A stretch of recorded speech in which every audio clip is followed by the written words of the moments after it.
देखा भैया, super cassette T series की ओर से एक धमाका आपके सामने प्रस्तुत बा। वीर रस कबीर रहा, साइड ए और साइड बी दोनों,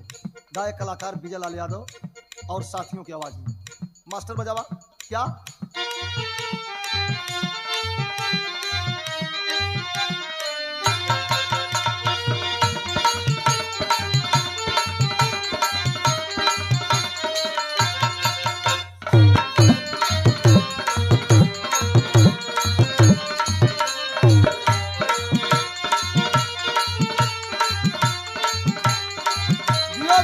कोई जवाब नहीं।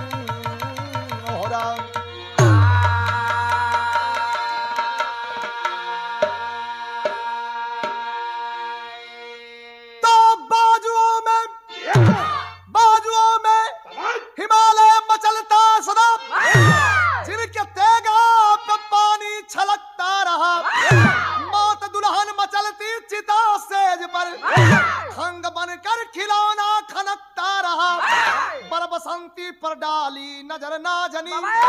जब जिया में पिया याद आने लगी। चंद्रमा की चटक चांदनी चंचला ले गुलाबी समा मुस्कराने लगी।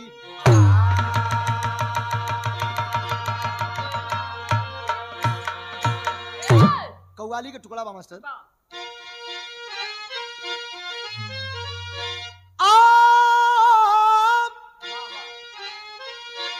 अगर दिल भर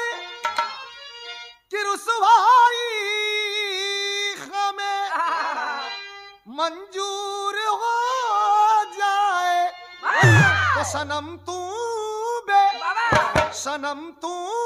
बे वफा के नाम से मशहूर हो जाए।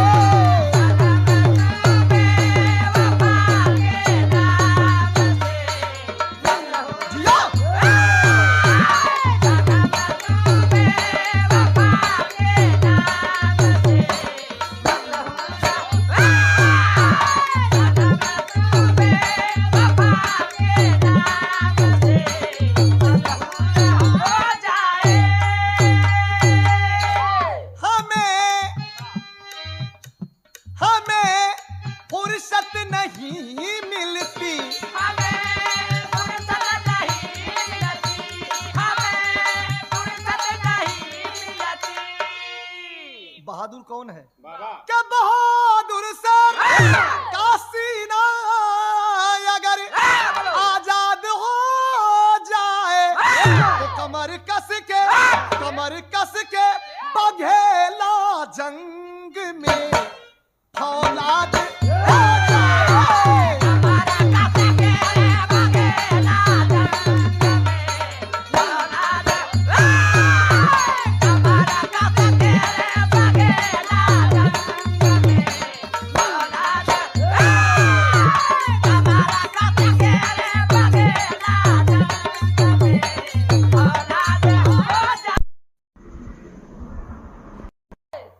बिरहा का शुरुआत वीर रस के मास्टर।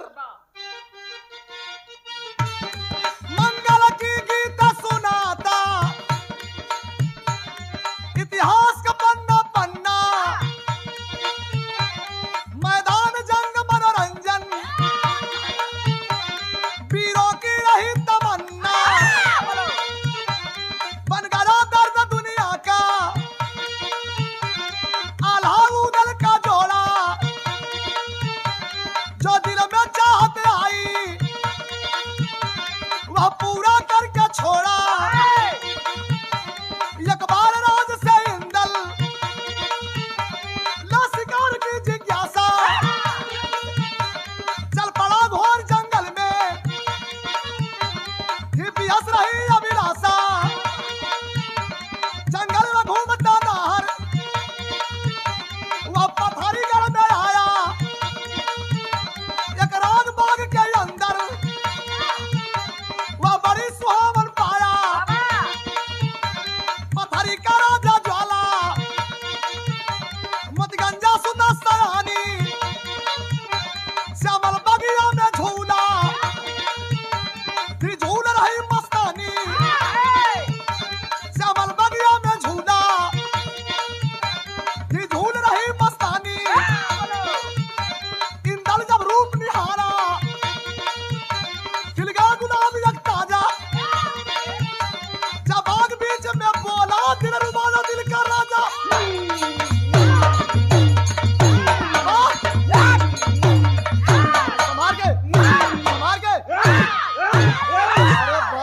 बस बात को समझ लें।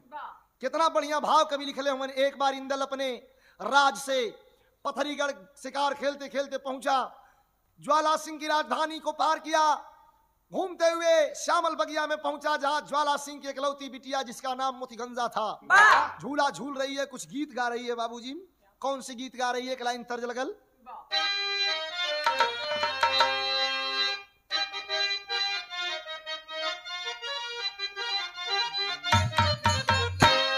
तर्ज बाकी अखिया मिला लाया वगरवा लगा ला हमार बलम, कोरा हमके उठाला हमार बलम।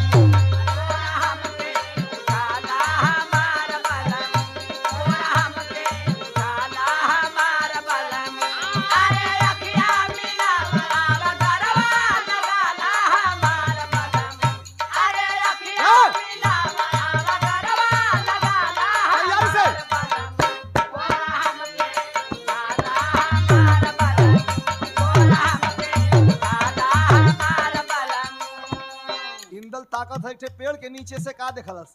आ आ आ ओ ओ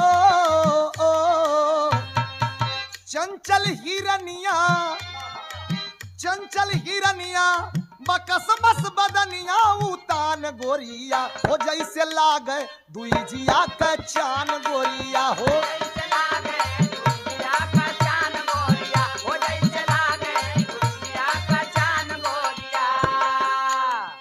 जब सामने आयल मोतीगंजा देखलस, इंदल पर मोतीगंजा डलली नजरिया, इंदल पर मोतीगंजा डलली नजरिया, मोहित सूरतिया पर हो गईल बवरिया।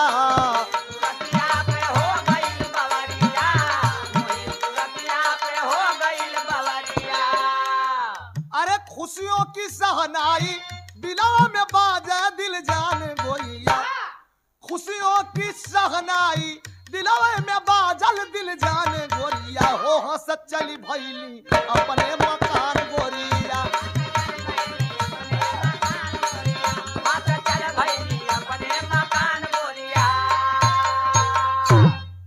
वापस इंदल आया जब लगा इसका बान, कुछ दिनों के बाद में पथरी गढ़ का किया पयान। दिखाई रोग ऐसा है कि अगर कोनो दवाई दुनिया में ना हो। हाँ साहब। इंदल के इश्क हो गल, खाली मोतीगंजा सुतल उठल बैठल जागल खात पियत खाली मोतीगंजा। वो समय कवि जी भाव लिखलन, सोचत हमन में एक ठे तर्ज हमार निजी रिसर्च मास्टर।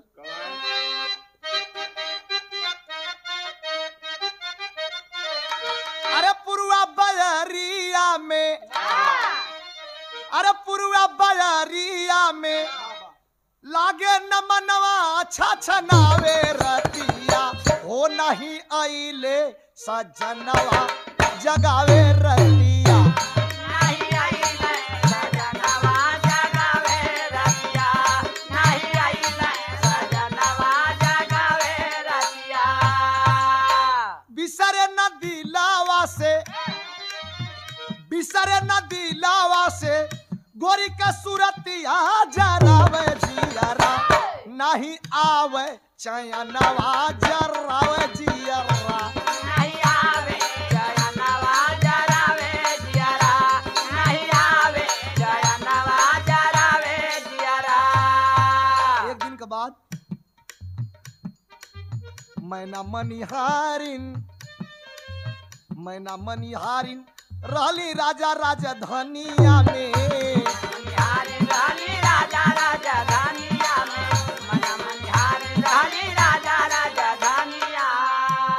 इंदल पहुंच गल मनिहारिन जवन रान ले जाए के राजमहल में चूड़ी उड़ी पहिरावे मोतीगंजा वगैरह सबके। वही मनिहारिन से मिलल इंदल आ कहलस का कि दिलवा की बतिया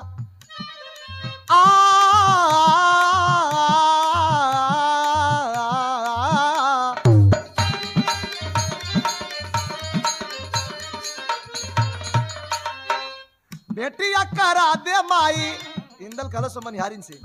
बेटिया करा दे माई, मनी मोरी बतिया जरावे चुड़िया निसनवा जगावे जियरा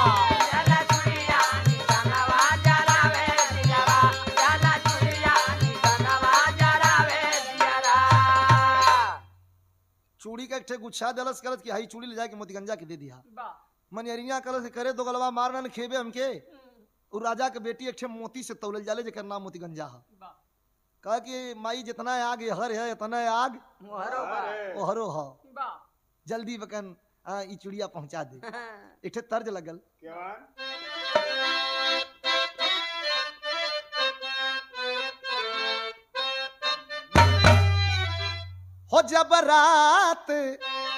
हो जब रात रही बा कि कुछ हो जब रात रही बा कि कुछ छिप जई है अजोरिया आ जई हा जब रात रही बा कि कुछ छिप जई है अजोरिया आ जई हा जब रात रही बा कि कुछ छिप जई है अजोरिया आ जई हा विरह का भाव बा मैना मनिहारिन कलश की अरे स्नान करन तू सरवर पर चलिए हा मिलनवा होई जई है स्नान करे वही सरवर पर चलिए हा मिलनवा हो जई है स्नान करन सरवर पर चलिए हा मिलनवा हो जई है स्नान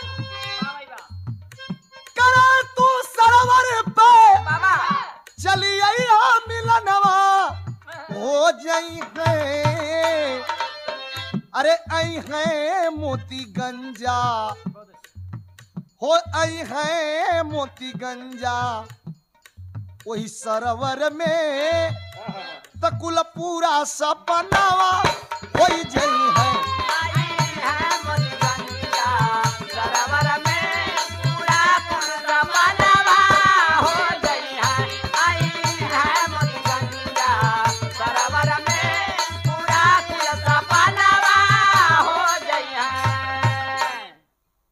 मैना पहुंची राजधानी में मैना पहुंची राजधानी में वह दिल की बात सुनाई है चूड़ी का लच्छा मोतीगंजा को जाकर तुरंत थमाई है चूड़ी लाई है नैहर से जो बहू हमारी छोटी है ले जाए कि मोतीगंजा की चूड़िया दरअसल उठ के खड़ी हो गई मोतीगंजा कह कि अरे ऐसा चूड़ी तो हम वही ना देखली कह कि चूड़ी ये हमार पतोहिया लिया है अपने नैहर से कह ओकर कहा नैहर है तो महोबे उसका नैहर है तब कही बात ये खोटी है चूड़ी लाई नैहर से जो बहू हमारी छोटी है तो नाम महोबे का सुनकर मोतीगंजा सिहराई है अब बहू से अपने भेंट करा दो तनमन लिया अंगड़ाई है कालसु मोतीगंजा की तने अपने छोटकी पतैया से भेंट करा दी जगन महोबे कहा इंदल महोबे का ना हुआ तब तो जान गई मनिहार इनकी बस कराया गया दोनों हो रही है कहा कि अच्छा ये बिहाने भेंट कराई तो नारी रूप में इंदल आया जाए के कहला सुमन यार इनकी अब तक बात फंस गई हम अपने पतो का बात कहने कहे घबड़ो मत माई तोर पतो भी हम बनब लेकिन एक बार खाली ओके पजरे ता जाए दे तो नारी रूप में इंदल आया जबकि हुआ सवेरा मोतीगंजा भी आई देखत भंवरा डाले फेरा देखलस के बड़ी सुघर बड़ा चाकर पीठ के मेहरारू बड़ी लंबी तंबी बैठल बा पूरा पहिर ओहिर के साड़ी ओढ़ी तब अब वो सरवर का वातावरण कभी लिखले मन फिल्म का नाम कूली नंबर 1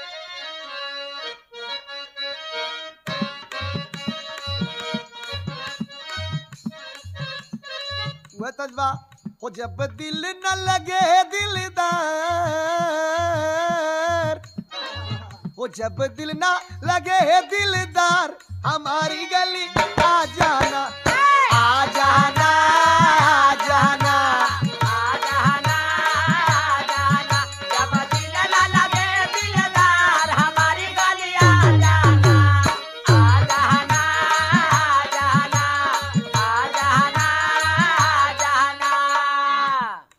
तर्ज है लेकिन वो सरवर का भाव सुना इंदल बैठल है आज अखिया भइल बासरा हो आज अखिया भइल बा शराब जवानी बीच पानी में पानी में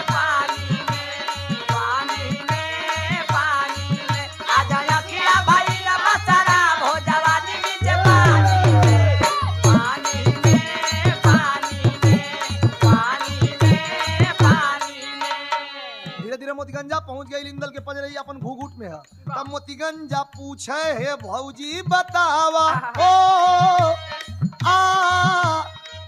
इंदल के जाने लू की ना सुनावा ए भौजी इंदल के जाने लू इंदल का तो वो भला कहिया ले मिली है जनाब कहिया ले मिली है पकड़ के अपन बहिया अपन देहिया तोड़ लगा तौले इंदल घूंघुटवा के धीरे से टारी ओ मार कनखिया नयनवा कटारी टार के घूंघट एक आंख दबा दलस तो आखिर हो ही गई नियत खराब रे जवानी वही पानी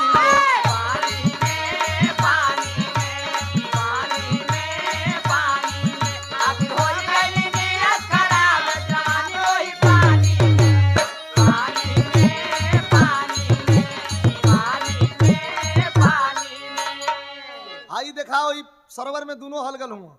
मोतीगंजा कलश कपड़वा कुल निकाल दा चला नहाल जा इंदल कलश की नहीं हमारे देश के रिवाज कपड़ा पहिर के नहाए तो दो दिल सीमा को पार किए इंदल छाती से लिपट गया अपनिया में सावन बरस उठा सरिता का दामन सिमट गया ए भैया वही पनिया में जवन ना होवे के तवन शुरू हो गए अतौले वह मनिहार इंदल उड़ल रे बाप ये तो वही में बुल्ली बुल्ला खेल रहा था तौले ज्वाला की ज्वाला भड़क उठी जब खबर राज में पाया है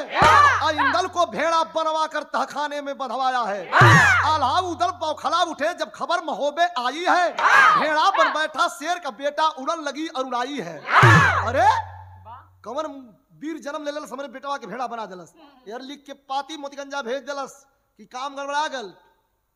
तो लड़का भेड़ा हो गल हुआ खबर जब पौले हुआ तो इतना सुन के चलल हुआ आल्हा उदल है सोच के कि अरे टकराई पहले तेगा जंग में जा राजा बढ़ा के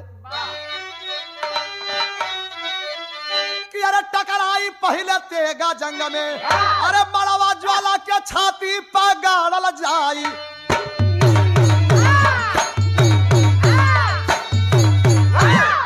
संकेत कवि जी लिखले हूं कि अरे टकराई पहले तेगा जंग में बड़वा ज्वाला के छाती पर गाड़ल जाई जियो सैन्य साज आज सितर सिरताज चतुरंग वीर साज गजबाज चले युद्ध के तरंग में अंग अंग खंग खन खनात खली खून से रंग दूंगा ताज नाज दुश्मनी के रंग में वीर बलबीर धर के धीर पथरी पर चढ़े मौत से भी झूल गए सरहदे उमंग में काल बिकराल बन के ज्वाला सिंह की जाल चली जल रहा जनून आज जर्जरात जंग में मार जियो बस ए भैया सेना साज के आल्हा उदल दोनों वीर चलल हुन तनी भाव यहाँ वीर रस के लगल मास्टर पापट में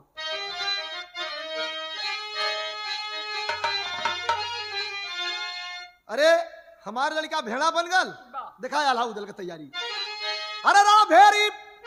पर बदल मारुआ साज आज लड़वई अरे रणभेरी पर बदल मारुआ साज आज लड़वई अब भिड़ल कसौटी के ऊपर बानाज आज लड़वई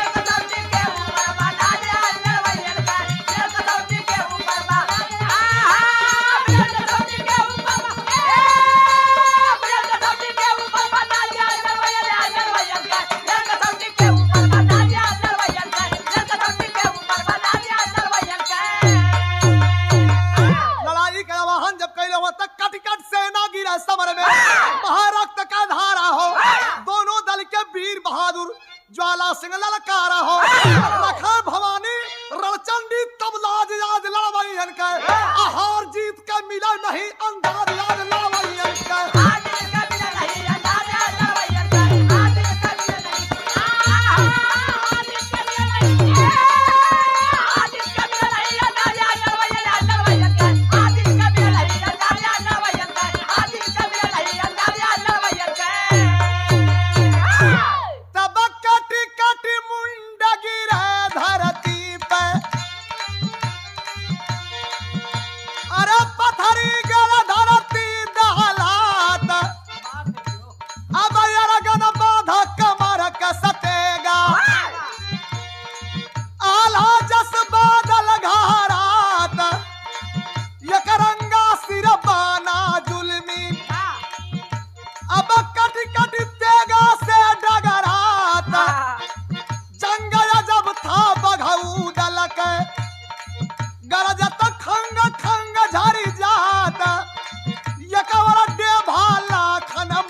कुसुमा जादूगरनी के तबले हले बोलावाया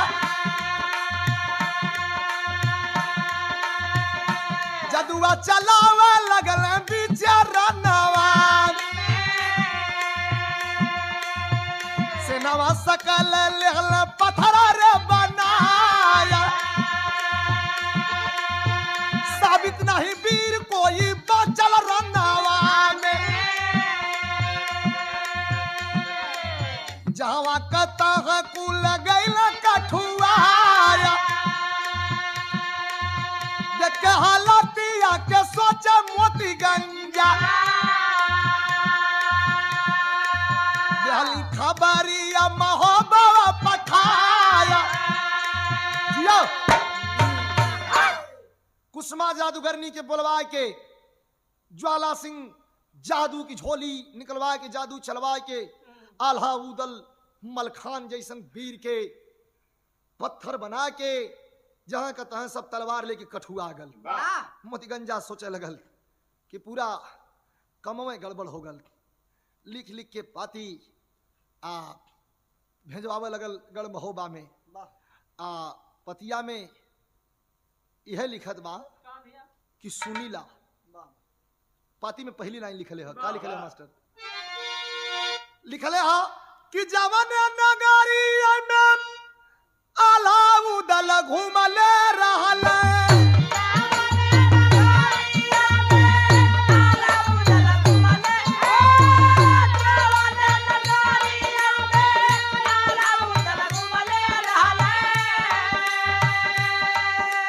अरे ततवन नगरिया में गइले कोइला रे बोवा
पत्थर बन के कठुआयल हूं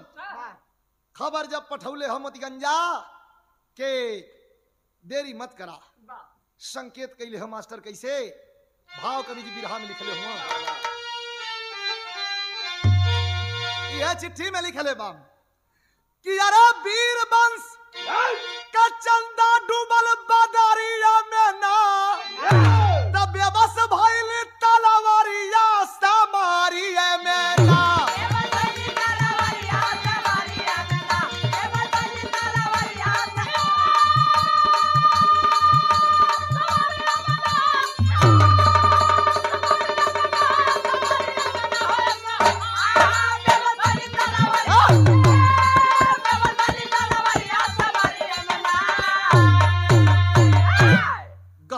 में पाती पहुंचल रक्त रंजित आधार खबर पाई के रानी फुलावा चली हो तैयार तो सुन गए छाती में लवैया वही समरिया में ना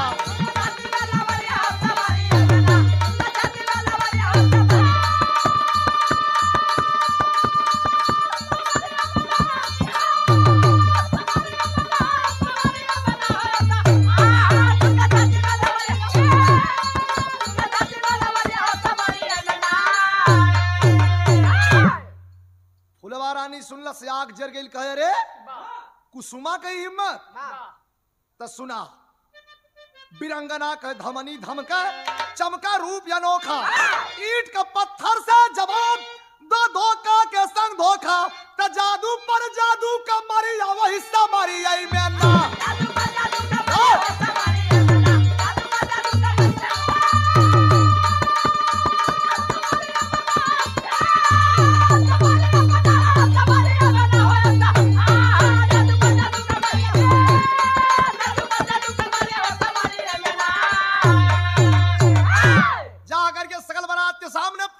रानी खड़ी भइल, आवाज देती है, अरे कुसुम आ सामने कितना जादू जाने ली, दिखाओ जादू तनी हम देखी। कैलस का जब जादू पर जादू का मार होवे लगल, तयाल हाबू दल वीर लड़ा के बाके मोहबे वाले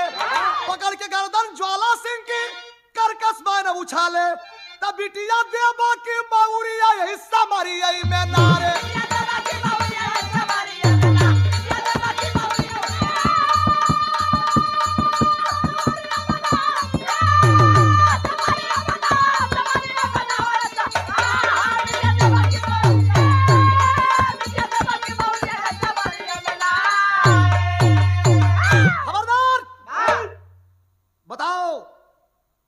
गर्दन कटवईबा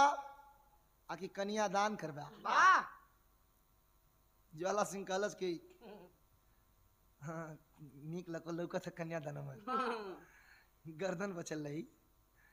ता बड़ी हिफाजत मुल्क का करे के कल रिश्ता मोतीगंज जाजिंदल का किए भूप मंजूर, मिलन हुआ दो दिलों का, आखिर भइल दुश्मनी दूर, तब बध गई इंदल के पागरिया समरिया में नारे बढ़ गई।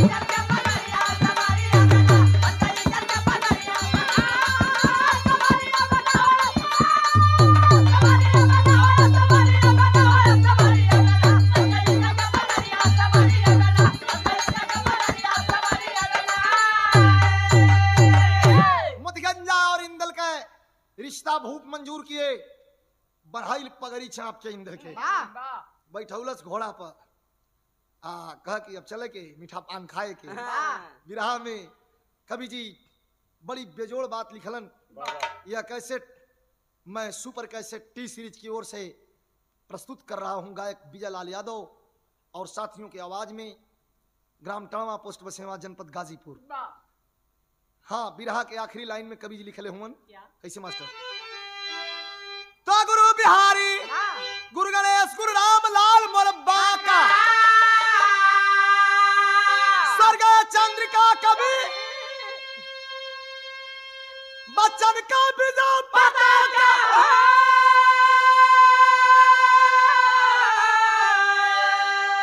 टकराई पहले तेगा जंग